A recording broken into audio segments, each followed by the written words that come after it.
जब राजतंत्र था तो राज बदलने के लिए तलवारें चलती थी, बंदूकें चलती थी, भाले चलते थे, तोपें चलती थी, हजारों हजारों लोग प्राणों का बलिदान करते थे, तब जाके राज बदलता था। धन्यवाद दीजिए डॉक्टर बाबा साहब अम्बेडकर का, जिन्होंने हर बालिग व्यक्ति की उंगली में वो ताकत दे दी है कि बटन दबाओ और राज बदल दो। जिस काम के लिए पहले हजारों हजारों लोग बलिदान होते थे, आज ना किसी को बुरा कहना है, ना लाठी चलानी है, ना ही कोई साजिश करनी है, बस अपने विचार को जनता के बीच ले जाके जनता को तैयार करना है और लोगों को विचार के आधार पर संगठित करना है। आज इस प्रदेश में अलग अलग विचारों के दल काम कर रहे हैं। जहां कांग्रेस के लोग अपने विचार को लेकर आगे बढ़ रहे हैं, वहीं भाजपा के लोग अपने विचार को लेकर आगे बढ़ रहे हैं। वही मैं और भाई दुष्यंत चौटाला, जननायक ताऊ देवीलाल और मान्यवर काशी राम साहब के किसान कमेरा की एकता के राज को आगे लेके चल रहे हैं। एक समय था हरियाणा के लोगों, और हरियाणा में भी उचाना के मेरे साथियों, मैं आपको कहना चाहता हूं, एक समय था कि दिल्ली की राजनीति हरियाणा से चलती थी। जब किसान कमेरा एकजुट था तो दिल्ली की कुर्सी पे कौन बैठेगा इसका फैसला हरियाणा में होता था। उत्तर प्रदेश की कुर्सी पे कौन बैठेगा, बिहार की कुर्सी पे कौन बैठेगा, इसका फैसला हरियाणा में होता था। लेकिन आज हरियाणा की कुर्सी पे कौन बैठेगा इसका फैसला दिल्ली से होता है कि 9.5 साल कौन बैठेगा और बाद के 3-4 महीने कौन बैठेगा और आने वाले कल में कौन बैठेगा। आज हरियाणा के बल को क्या हो गया है, मुझे ऐसा लगता है कि आप दुश्मन की साजिश का शिकार हो गए हैं। दुश्मन चाहता है कि दिल्ली से हरियाणा चले और उनके कठपुतली मुख्यमंत्री हरियाणा में बैठ के हरियाणा के विकास के पैसे को दिल्ली भेजने का काम करें। अगर आप जिम्मेदार व्यक्ति के हाथ में ताकत दोगे तो हरियाणा का पैसा दिल्ली नहीं जाएगा, बल्कि दिल्ली में रखा आपका पैसा हरियाणा के विकास के लिए लगने का काम होगा। एक समय था, वो समय आपकी वजह से पीछे हट गया। आप इन राष्ट्रीय दलों के चक्कर में आ गए और ये झूठे वादे आपसे करते रहे। इनके मैनिफेस्टो देखना, ये अपने मैनिफेस्टो के 4 काम पूरे नहीं करते, फिर भी आप उनके पिछलोकू बनने का काम करते हो। भाई दुष्यंत जब बोल रहे थे, कह रहे थे कि अपना मारे छांव में गिरे बगाना मारे धूप में। मैं तो ये मानता हूं कि अपना मारता ही नहीं है। जो अपना होता है वो तो अपने का हाथ पकड़ता है, अपने के साथ रहता है, अपने की ताकत बढ़ाता है, अपने को मजबूत करता है। 30 साल मुझे कहना नहीं चाहिए था, मगर मैं इस बात को कहता हूं, मैं मंचों से नहीं कहता। 30 साल के थे वो, जब वो आपके बीच मैदान में और परिवार की हालात में था, आपने देखा। चाहते तो यहां से इधर उधर की सोचते, लेकिन आपके बीच में आए और मैंने कार्यशैली देखी दोनों भाइयों की। ऐसे नहीं हुआ गठबंधन कि इन्होंने कह दिया गठबंधन कर लो। जो काम इन्होंने किया, जैसे 32 दांतों के बीच में जीभ रहती है, इस तरह से जो काम इन्होंने 4.5 साल में किया, उस काम को पैमाना बना के लाइंस हुआ कि इस काम को अगर आगे बढ़ाया जाए तो हरियाणा के एक घर में खुशहाली आ सकती है, हरियाणा के किसान कमेरों की बात दोबारा मजबूत हो सकती है। ये अलायंस क्यों हुआ, मैं इस बात पे आऊंगा। उससे पहले जब मैंने देखा कि इन्होंने 1200 से ज्यादा लाइब्रेरी खुलवाने का काम किया, डिजिटल लाइब्रेरी, इसलिए कि गांव का बच्चा शहर के बच्चे के बराबर हो जाए, वो एजुकेशन में किसी पीछे ना रहे। फिर एक गांव में हम गए, प्रचार में थे, वहां की प्रत्याशी भी यहां बैठी, हमारी बहन। गांव के लोगों ने गाड़ी रोक ली, मुझे लगा कि शायद कोई नाराजगी होगी, मुझसे कहने लगे गाड़ी से उतर जाओ। मैंने कहा बताओ क्या बात है कि गाड़ी से उतर जाओ। मैंने कहा कि भाई प्रचार आज इस गांव में नहीं अगले में है। बोले एक बार उतर जाओ 2 मिनट के लिए, मीडिया के साथी दिखाना इस बात को जरूर। हम उतर गए, वो लाइब्रेरी में लेके गए, बेटियों की लाइब्रेरी अलग और बेटों की लाइब्रेरी अलग। फिर मिठाई ले आए, मैंने पूछा कि मिठाई क्यों दे रहे हो, तो उन्होंने कहा इस लाइब्रेरी की वजह से 18 बच्चे सरकारी नौकरियों पे गए। तो मुझे लगा कि मैंने जो हाथ पकड़ा है वो सही हाथ पकड़ा है। हमने मैनिफेस्टो बनाया बैठ के, मैनिफेस्टो में आपके लिए मैनिफेस्टो पढ़ना। मैं नौजवान साथियों से कहूंगा जो बेरोजगार घूम रहे हैं, जो अच्छी शिक्षा चाहते हैं, यहां की जनता जो अच्छी हेल्थ चाहती है कि चिकित्सा व्यवस्था अच्छी हो, हमारा मैनिफेस्टो पढ़ना कि हमने अमीरों को ताकतवर बनाने के लिए मैनिफेस्टो बनाया या गरीब की कच्ची जेब को रोकने के लिए और गरीब के जेब में पैसे डालने के लिए मैनिफेस्टो बनाया। पढ़ना आप लोग।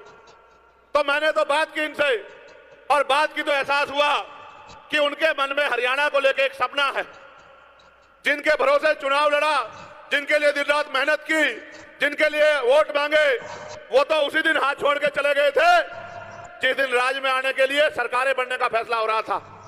उन्होंने भी उनके साथ आगे बढ़ने का निर्णय लिया। 6 महीने पहले सरकार छोड़ी। उचाना के लोगों, आप बताओ, अगर सरकार छोड़ने के बाद क्या भाजपा की सरकार यहां गिर गई या चली? बताओ, गिरी या चली? चली ना।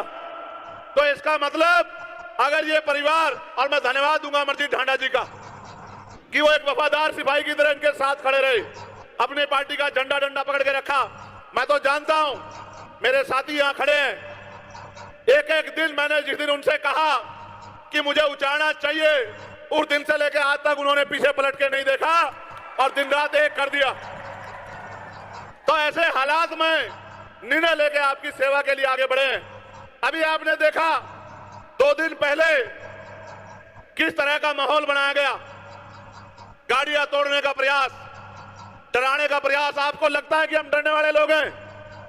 आप बताओ, डरने वाले लोग हैं हम तो वो है जो बंजर भूमि का सीना चीर के फसल उगाते हैं।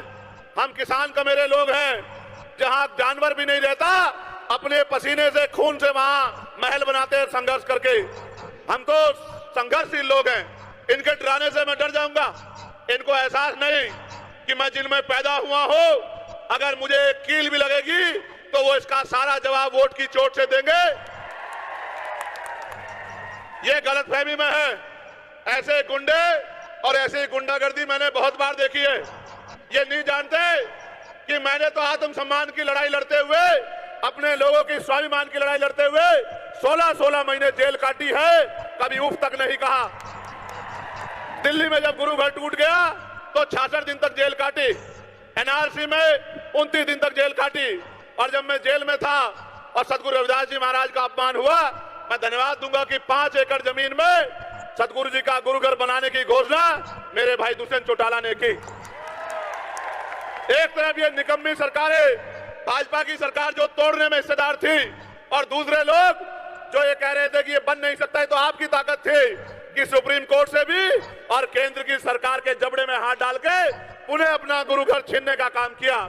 मैं आपसे ये कहना चाहता हूं, मेरे लिए हर दिन संघर्ष है और मैं जो आज हूं वो आपकी बदौलत हूं।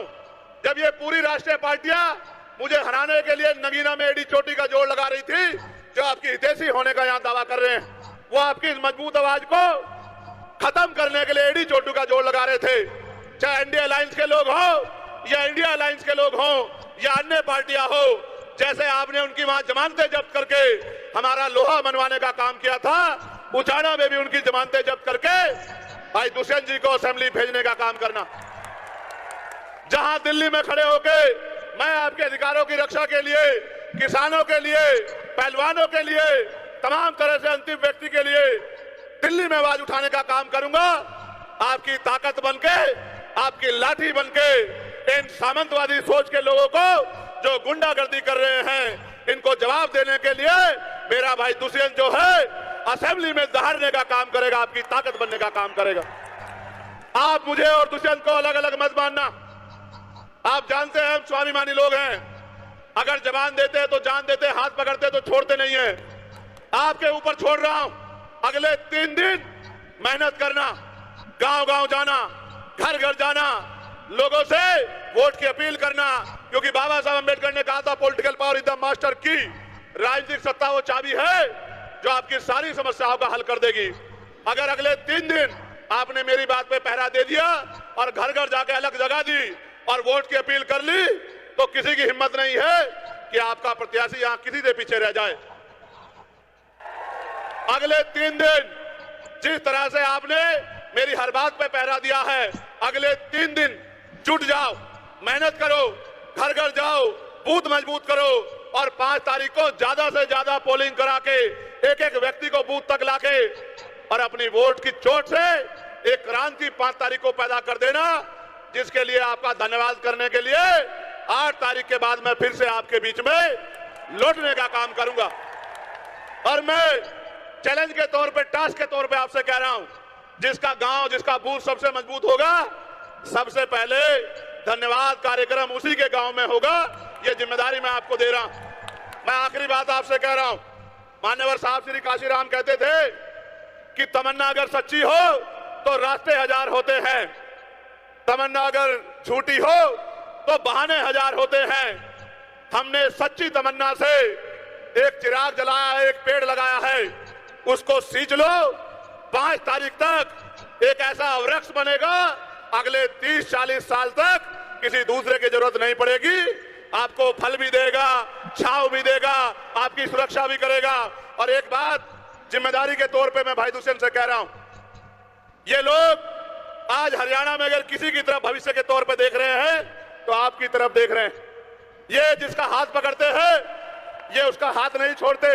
मैं आपको जिम्मेदारी के तौर पे कह रहा हूं, जब आपकी लड़ाई लड़ने के लिए मैदान में उतरे हैं तो बहुत सारी आंखें इनकी तरफ भी उठ रही हैं।